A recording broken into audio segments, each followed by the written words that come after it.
What matters the most? Bharat matters. नमस्ते शारदा देवी काश्मीरपुर वासिनी त्वाम हम प्रार्थये नित्यम विद्या दानम च देहि में। दोस्तों, इस प्रेयर से कश्मीरी पंडित्स अपनी डेली वर्शिप में गॉडेस शारदा यानी गॉडेस सरस्वती को नमन करते हैं। किंतु दुविधा ये है कि इस प्रेयर को ऑफर करने के लिए उनकी देवी यानी प्रिंसिपल डीटी मां शारदा की पाया श्राइन उनके पास है ही नहीं। ये श्राइन पाकिस्तान ऑक्युपाइड कश्मीर यानी पीओके की वादियों में होने के कारण कश्मीरी पंडित्स की पहुंच से कोसों दूर है। 23 कारगिल विजय दिवस पर डिफेंस मिनिस्टर श्री राजनाथ सिंह जी ने जम्मू एंड कश्मीर में अपनी स्पीच में इसी शारदा पीठ को रेफर करते हुए कहा कि पीओके भारत का हिस्सा है, यह हम मानते हैं। पार्लियामेंट में इस बारे में सर्वसम्मत प्रस्ताव भी पारित है। यह कैसे हो सकता है कि शिव के स्वरूप बाबा अमरनाथ हमारे पास है पर शक्ति स्वरूपा शारदा जी का धाम एलओसी के उस पार रहे। शायद आप समझ ही गए होंगे कि राजनाथ सिंह यहाँ उसी शारदा पीठ को रेफर कर रहे हैं जहां हिंदू श्राइन के रिमेन्स पाए जाते हैं। इससे पहले 2019 में महबूबा मुफ्ती ने शारदा पीठ कमेटी को इस पिच को फिर रिपीट किया और कहा कि इसकी हाई ओपनिंग दोनों देशों यानी इंडिया और पाकिस्तान की टेंशन्स खत्म करने में मदद करेगी। ये स्टेटमेंट तब आई जब बालाकोट एयर स्ट्राइक और आर्टिकल 370 के कारण इंडिया और पाकिस्तान के रिलेशंस बुरी हालत से गुजर रहे थे। दोस्तों, इन रिपीटेड इंस्टेंस में जिस शारदा पीठ के पिलग्रिमेज को ओपन करने की बात की जा रही है, वो बात आज इतने सालों बाद सच होती नजर आ रही है। सेफ शारदा कमेटी कश्मीर नामक सिविल सोसाइटी ऑर्गेनाइजेशन इसको खोलने के लिए 2004 से पुश कर रही थी, किंतु अभी तक कभी भी ये मुमकिन नहीं हो पाया था। लेकिन हाल ही में union home minister Amit Shah ने अपनी एक स्टेटमेंट में इस कॉरिडोर का जिक्र किया। असल में 24 मार्च को लाइन ऑफ कंट्रोल के पास नदन कश्मीर के कुपवारा डिस्ट्रिक्ट के बॉर्डर विलेज टीतवाल में शारदा माता का एक टेंपल इनॉग्रेट किया गया। इसकी वर्चुअल सेरेमनी में होम मिनिस्टर अमित शाह ने इस टेंपल को वर्चुअली इनॉग्रेट किया और ये एश्योर किया कि गवर्नमेंट ऑफ इंडिया शारदा पीठ को करतारपुर कॉरिडोर की लाइन पर खोलने की पूरी कोशिश कर रही है। हाल ही में तो एक रिपोर्ट में भी सामने आया कि इंडिया के जम्मू एंड कश्मीर की यूनियन टेरिटरी का बजट पाकिस्तान के आईएमएफ में बेल आउट पैकेज से 2 गुना बढ़ा है। यानी एक और जहां पाकिस्तान $7 बिलियन के लिए इतने महीनों से आईएमएफ की मिन्नतें कर रहा है, वहीं दूसरी ओर जम्मू एंड कश्मीर की यूनियन टेरिटरी का बजट उससे 2 गुना ज्यादा $14.5 बिलियन का है। और इसमें कोई दोहराई नहीं है कि ये पाकिस्तान के लिए एक बहुत बड़ा एम्बैरेसमेंट है। जहां एक और पाकिस्तान पीओके का बजट लगातार घटता जा रहा है, वहीं दूसरी ओर इंडियन एडमिनिस्ट्रेशन वाले जम्मू एंड कश्मीर में इंफ्रास्ट्रक्चर प्रोजेक्ट्स, इसका बजट और प्रॉस्पेरिटी एक नया इतिहास रच रही हैं। इसी बीच जम्मू एंड कश्मीर के लोगों के लिए शारदा पीठ कॉरिडोर खोलना सोने पे सुहागा साबित होगा। तो अब सवाल ये उठता है कि आखिर ये शारदा पीठ है क्या, इसकी क्या कहानी है? इंडिया का इतना पवित्र स्थल आखिर पाकिस्तान के पास कैसे पहुंचा और क्या पहले कभी इसको कनेक्ट करने की कोशिश नहीं की गई? इन सभी सवालों के जवाब इस वीडियो में हम ढूंढने की कोशिश करेंगे। लेकिन दोस्तों, आगे बढ़ने से पहले मैं आपको बता दूं कि इस वीडियो की इंपॉर्टेंस यूपीएससी के इंटरनेशनल रिलेशंस और आर्ट एंड कल्चर सेक्शन में पूछे जा सकते हैं। इसके बारे में हम वीडियो के अंत में और भी बात करेंगे, पर फिलहाल के लिए अपने डिस्कशन को हम आगे बढ़ाते हैं। दोस्तों, 76 ईयर्स के बाद कश्मीर की वादियों में शारदा यात्रा बेस टेंपल के साथ साथ मां शारदा के डिवोशन की बेल्स और रिलीजियस स्टैंड्स गूंज उठी हैं। सालों साल पुराना इंतजार अब खत्म होता नजर आ रहा है। हाल ही में इस डायरेक्शन में एक हिस्टोरिकल स्टेप लिया गया है। असल में हुआ यूं कि मार्च 22 यानी फर्स्ट नवरात्रि को होम मिनिस्टर अमित शाह और लेफ्टिनेंट जनरल मनोज सिन्हा ने जम्मू में एलओसी के पास मां शारदा देवी का टेंपल वर्चुअली इनॉग्रेट किया। इस न्यूली कंस्ट्रक्टेड शारदा टेंपल में गॉडेस शारदा की एक मूर्ति को भी स्थापित किया गया है। इस आइडल को कर्नाटका के श्रृंगेरी मठ से लाया गया है। साथ ही उन्होंने ये भी रिवील किया कि शक्तिपीठ में मां शारदा के ओरिजिनल टेंपल जाने के लिए एक करतारपुर स्टाइल कॉरिडोर कंसीडर किया जा रहा है। अमित शाह ने इस इनॉग्रेशन के टाइम पर बताया कि कैसे सेफ शारदा कमेटी के हेड रविंद्र पंडिता बरसों से इस सपने की मांग कर रहे हैं और गवर्नमेंट ऑफ इंडिया इस सपने को पूरा करने के लिए इस डायरेक्शन में हर मुमकिन स्टेप ले रही है। इस टेंपल को कश्मीर की सेफ शारदा कमेटी और श्री श्रृंगेरी माता के द्वारा बिल्ड किया गया है। इसका मकसद है शारदा पिलग्रिमेज को वापस रिवाइव करना। दोस्तों, 1947 में जब इस कॉन्टिनेंट का पार्टीशन हुआ तो ओरिजिनल शारदा टेंपल नीलम नदी के तट पर स्थित शारदा विलेज में था, जो पीओके के उस पार चला गया और तभी से इस पिलग्रिमेज पर लॉक लग गया। लेकिन आज टीटवाल में इस नए टेंपल के बनने के बाद लोगों को उम्मीद की एक नई किरण मिली है। आपको बता दें कि पार्टीशन से पहले Teetwal temple world famous Sharada Peeth university का बेस कैंप हुआ करता था। यानी मां शारदा की श्राइन पर जाने वाले सभी डिवोटीज इस बेस कैंप से होकर जाया करते थे। लेकिन पार्टीशन के दौरान हुए अटैक्स में इस बेस कैंप को भी अटैक किया गया और उस समय यहाँ मौजूद एक टेम्पल और एक गुरुद्वारा दोनों जलकर राख हो गए। किंतु आज उस खालीपन को हटाने के लिए टीटवाल में ये नया टेम्पल बिल्ड किया गया है। इसको बनाने के लिए लैंड लोकल्स के सपोर्ट की मदद से कंट्रीब्यूट की गई है। उस हिंदू टेम्पल और गुरुद्वारे को इस एरिया के लोकल मुस्लिम फायर क्रैकर्स को बर्स्ट करके और एक दूसरे को गले लगाकर सेलिब्रेट किया। देश के कोने कोने से दर्जनों डिवोटीज गॉडेस के आइडल का ग्रैंड इंस्टॉलेशन देखने के लिए टीटवाल पहुंचे। दोस्तों, इस टेम्पल को जिस तरह सभी लोकल रिलीजियस कमिटीज द्वारा आज एक्सेप्ट किया जा रहा है, वो अपने आप में ब्रदरहुड की एक नई मिसाल कायम करता है। और एक्सपर्ट्स का कहना है कि जब शारदा शक्तिपीठ तक पहुंचने के लिए यहाँ एक करतारपुर स्टाइल कॉरिडोर बनकर तैयार हो जाएगा, तो यहाँ इंटर रिलीजियस फेथ प्रमोट करने के साथ साथ दोनों देशों की टेंशन्स को ईज करने में मदद मिलेगी। एक बार ये कॉरिडोर बनकर तैयार हो जाता है तो ये इंडिया और पाकिस्तान को जोड़ने वाली दूसरी सबसे अहम रिलीजियस साइट बन जाएगा। लेकिन हमारी कहानी तब तक पूरी नहीं होगी जब तक हम इस मुद्दे के इतिहास को खंगाल कर इसकी रूट्स को डिस्कवर ना करें।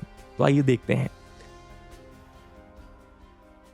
दोस्तों, शारदा पीठ यानी सीट ऑफ शारदा और शारदा यानी हिंदू गॉडेस सरस्वती का कश्मीरी नेम।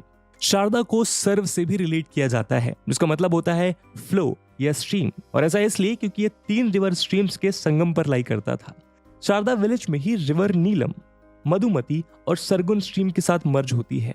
शारदा शक्तिपीठ लगभग 5000 साल पुराना टेम्पल है, जिसने इंडियन सिविलाइजेशन को वर्शिप और लर्निंग की सबसे रिच रिसोर्सेज प्रोवाइड किए हैं। इसको एक रूइंड हिंदू टेम्पल या एंशिएंट सेंटर ऑफ लर्निंग भी कहा जाता है। इस टेम्पल को वैदिक वर्क्स, स्क्रिप्चर्स और कमेंट्रीज की लर्निंग का सबसे फोरमोस्ट इंस्टीट्यूशन माना जाता है। उस दौर में यहाँ साइंस, फिलॉसफी और रिलीजन जैसे सब्जेक्ट्स भी पढ़ाए जाते थे। 6 से 12th सेंचुरी के बीच इसका नाम इंडियन सबकॉन्टिनेंट की सबसे अहम टेम्पल यूनिवर्सिटीज में गिना जाने लगा। खास तौर पर इसको इसकी लाइब्रेरी के लिए दुनिया के कोने कोने में जाना जाने लगा। कहा जाता था कि यदि कोई मैन्युस्क्रिप्ट्स दुनिया के और किसी कोने में नहीं मिली तो उसकी खोज शारदा आकर ही पूरी हो पाएगी। इतिहास के पन्ने पीछे पलटे तो आपको ऐसी ढेरों कहानियां मिल जाएंगी जहां स्कॉलर्स इन लाइब्रेरी के टेक्स्ट पढ़ने के लिए दूर दूर से यहां ट्रैवल किया करते थे। उदाहरण के तौर पर बुद्धिस्ट मंक अभिनव गुप्ता और द ग्रेट हिंदू इंटेलेक्चुअल आदि शंकराचार्य जी की फेमस कॉन्वर्सेशन भी इसी टेम्पल में हुई। आदि शंकराचार्य अपनी नॉलेज के हंगर को सेटिस्फाई करने के फार साउथ के प्लेन से नदन प्लेन्स तक आ पहुंचे और इसी शारदा पीठ में उन्होंने अपनी डिबेट्स में बुद्धिस्ट मंक्स को हराकर सब कॉन्टिनेंट में वैदिक रिलीजन को रिवाइंड किया। एक अकाउंट के मुताबिक इस टेम्पल का कंस्ट्रक्शन अर्ली 1st सेंचुरी में कुशन्स के रूल के दौरान शुरू हुआ और इसी कारण यहाँ पर लंबे समय तक बुद्धिस्ट का भी स्ट्रॉन्ग इन्वॉल्वमेंट देखने को मिला। किंतु फिर आदि शंकराचार्य जी ने इस रीजन में वैदिक रिलीजन का रिवाइवल पुश किया। इसके अलावा कनिष्का वन के दौर में शारदा पीठ पूरे सेंट्रल एशिया का लार्जेस्ट एकेडमिक इंस्टीट्यूशन बन चुका था। बुद्धिस्ट रिलीजन में नॉलेज इंपार्ट करने के साथ साथ उस समय यहाँ पर history, geography, structural science, logic और फिलॉसफी को भी पढ़ाया जाता था। यानी शारदा इंडियन सबकॉन्टिनेंट में लर्निंग की सबसे सिग्निफिकेंट सीट रही। इसने नॉर्थ इंडिया में शारदा स्क्रिप्ट के डेवलपमेंट और पॉपुलराइजेशन में बेहद मदद की। यहीं से लोकल स्क्रिप्ट का नाम शारदा पड़ा और कश्मीर को शारदा देश यानी कंट्री ऑफ शारदा कहा जाने लगा और इसीलिए गॉडेस शारदा को कश्मीरा पुरवासिनी भी कहा जाता है। और हिंदू बिलीफ की माने तो शारदा शक्तिपीठ 18 महाशक्तिपीठ में से एक है। हिंदूज का मानना है कि ये रीजन वो स्पिरिचुअल लोकेशन है जहां गॉडेस सती का राइट हैंड गिरा था। मार्तंड सन टेम्पल और अमरनाथ टेम्पल के बाद शारदा पीठ कश्मीरी पंडित्स के लिए पिलग्रिमेज की तीसरी सबसे होलियस्ट साइट है। यदि इसकी लोकेशन पर गौर करें तो शारदा पीठ मुजफ्फराबाद से 150 किलोमीटर, श्रीनगर से 130 किलोमीटर और लाइन ऑफ कंट्रोल से 10 किलोमीटर की दूरी पर मौजूद है। ये पीओके की माउंट हार्मुक वैली में शारदा विलेज में नीलम रिवर के तट पर सी लेवल से 1981 मीटर्स की ऊंचाई पर स्थित है। कश्मीरी पंडित्स माउंट हरमुक को लॉर्ड शिवा का घर मानते हैं। इसके ओरिजिन की एग्जैक्ट डिटेल्स पर तो कोई कॉन्क्रीट सबूत नहीं है, क्योंकि शारदा पीठ को कभी टेम्पल तो कभी एक एजुकेशनल इंस्टीट्यूशन के रूप में कंसीडर किया जाता था। खैर 8th सेंचुरी में लार्जली इस टेम्पल को एक पिलग्रिमेज की तरह यूज किया जाने लगा। ये साइट मुख्य तौर पर कश्मीरी पंडित के लिए सेक्रेड है, किंतु अपने रिच कल्चर के चलते ये प्रेजेंट डे बंगाल तक डिवोटीज को अट्रैक्ट किया करती थी। अल बिरूनी की क्रॉनिकल के मुताबिक 11th सेंचुरी तक आते आते ये इंडियन सबकॉन्टिनेंट में वर्शिप की सबसे पॉपुलर डेस्टिनेशन बन चुकी थी।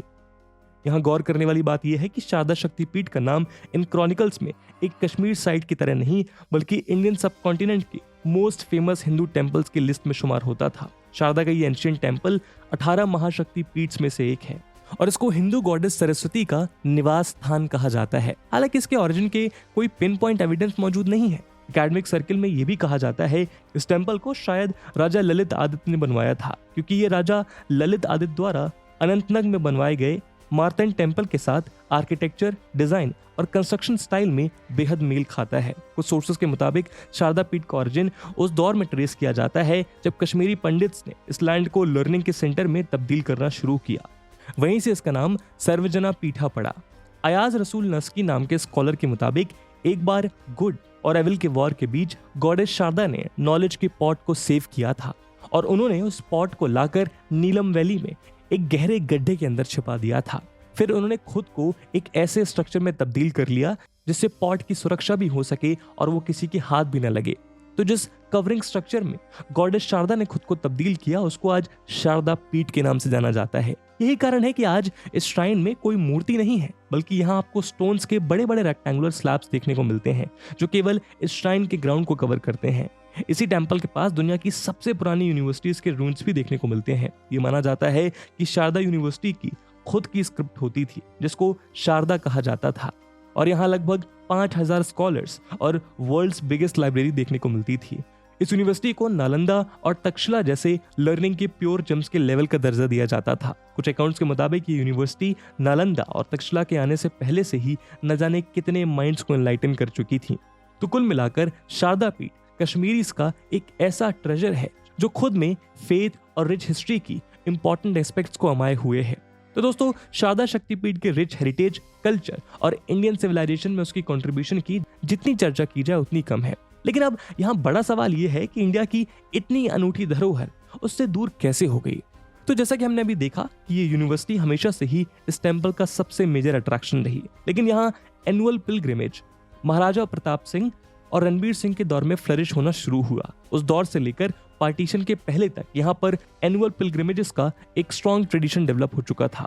लेकिन 1947 और 98 के इंडो पाक वॉर के बाद कुछ पाश्तून मिलिटेंट्स ने कश्मीर को इन्वेड किया और इस रीजन को इलीगली ऑक्युपाई कर लिया। तभी से इसका कंट्रोल पीओके की न्यूली फॉर्म्ड गवर्नमेंट को सौंप दिया गया। 1947 के पार्टीशन के बाद इस होली पिलग्रिमेज पर एक फुल स्टॉप लगा दिया गया। तब से ये यूनिवर्सिटी और टेम्पल ने डिस्ट्रक्शन का वो मंजर देखा जो आज तक भी रिपेयर नहीं हो सका। हालांकि पार्टीशन के बाद इंडिया और पाकिस्तान ने क्रॉस एलओसी मूवमेंट को अलाउ कर दिया, किंतु यह ट्रैवल केवल उन्हीं फैमिलीज तक सीमित और रेस्ट्रिक्टेड था जो पार्टीशन के कारण बढ़ गई थी। वो दिन थे और आज का दिन है। एक समय पर इंडियन सिविलाइजेशन का नूर कहलाई जाने वाली ये साइट यूं ही अबेंडन पड़ी है। आज 75 साल के बाद भी इस साइट पर पिलग्रिमेज का सिलसिला शुरू नहीं हो सका। लेकिन क्या इसको मुमकिन करने की कोई कोशिश भी नहीं करी गई? आइए देखते हैं।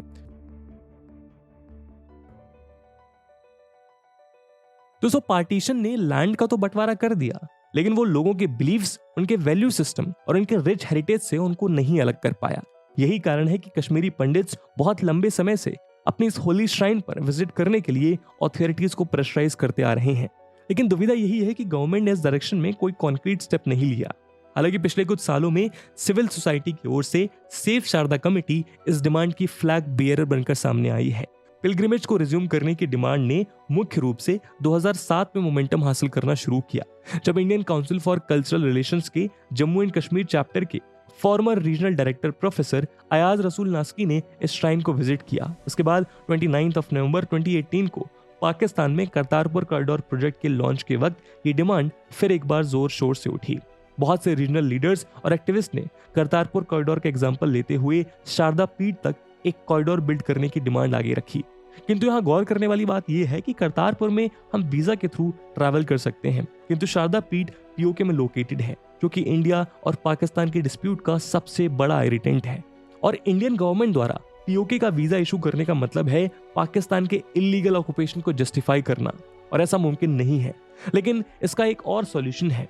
2007 में मुशर्रफ वाजपेयी मीट के दौरान दोनों देशों ने एक ट्रीटी साइन की थी, जिसके तहत एलओसी परमिट नाम का एक डॉक्यूमेंट इन्फोर्स किया गया। इस डॉक्यूमेंट को यूज करके जम्मू एंड कश्मीर के रेसिडेंट्स एलओसी को क्रॉस करके अपने रिलेटिव से मिल सकते हैं, किंतु ये परमिट बाकी किसी और के लिए एप्लीकेबल नहीं है। एक्सपर्ट्स के मुताबिक दोनों साइड की गवर्नमेंट इसी परमिट के स्कोप को बदलकर शारदा पीठ का पिलग्रिमेज अलाउ कर सकती हैं। कुल मिलाकर यदि हम इसको सम अप करें तो ये कहना गलत नहीं होगा कि इस केस में सॉल्यूशंस इम्पॉसिबल नहीं है, लेकिन उस सॉल्यूशन को रिकॉग्नाइज करके उनको ग्राउंड लेवल पर अप्लाई करने के लिए एक कॉमन विल की जरूरत है। दूसरे शब्दों में कहें तो इंडिया को अपनी स्ट्रैटेजिक और डिप्लोमेटिक पावर और नॉलेज को यूज करते हुए इस नेगोशिएशन को कंप्लीट करना होगा और इंडिया और पाकिस्तान को पॉलिटिक्स को बैक बर्नर पर रखकर शारदा की नॉलेज की फ्लेम को नरिश करने की जरूरत है और शायद दोनों देश ऐसा करेंगे भी। इसी उम्मीद के साथ आज के वीडियो को हम यहीं समाप्त करते हैं। इस मुद्दे पे आपका क्या ओपिनियन है कमेंट सेक्शन में जरूर बताइएगा। और जैसा मैंने वीडियो के पहले भाग में बताया कि इस वीडियो की इंपॉर्टेंस यूपीएससी मेंस के लिहाज से काफी ज्यादा है और उसी इंपॉर्टेंस को देखते हुए एक सवाल हम आपके लिए छोड़कर जा रहे हैं। And the question is, discuss the relevance of rich heritage of Sharada Peeth to Indian civilisation. And with this question my friends, that's it for the video. I hope आपको वीडियो पसंद आई होगी और अगर पसंद आई है तो अपने दोस्तों के साथ शेयर करना मत भूलिएगा। मिलते हैं अगले वीडियो में, तब तक के लिए जय हिंद, जय भारत।